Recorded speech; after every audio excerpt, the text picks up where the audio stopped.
Praise lord everyone. మత్తయి సువార్త 6వ అధ్యాయం 1వ వచనంలో, మనుషులకు కనబడవలెనని వారి ఎదుట మీ నీతి కార్యము చేయకుండా జాగ్రత్త పడుడి. లేని ఎడల పరలోకమందున్న మీ తండ్రి యొద్ద మీరు ఫలము పొందరు అని చెప్పి యేసు ప్రభు చెప్పాడండి.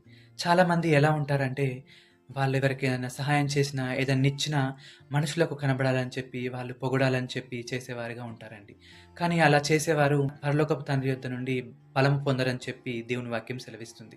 కానీ ఎవరైతే ఎవరికి ఏదైనా సహాయం చేసినా, ఏదైనా ఇచ్చినా, వాళ్ళు కుడి చేత చేసిన సహాయము ఎడమ చేతికి తెలియకుండా చేస్తారో, అలాంటి వారు రహస్యమందు చూచున్న పరలోకపు తండ్రి నుండి ఫలం పొందుకునే వారిగా ఉంటారండి. కాబట్టి మీరు కూడా ఎవరికి ఏదైనా సహాయం చేసినా, ఏదన్నా ఇచ్చినా, మనుషులు చూసి పొగడాలని చెప్పి చేసేవారుగా కాకుండా, రహస్యమందు చూస్తున్న తండ్రి తప్పకుండా ప్రతిఫలం ఇస్తాడని చెప్పి ఎప్పుడైతే చేసేవారుగా ఉంటారో, రహస్యమందు చూస్తున్న మన పరలోకపు తండ్రి మనకు తప్పకుండా ప్రతిఫలం ఇస్తాడండి. అట్టి కృప దేవుడు మనందరికీ దయచేయునుగాక. ఆమేన్. హల్లెలూయా.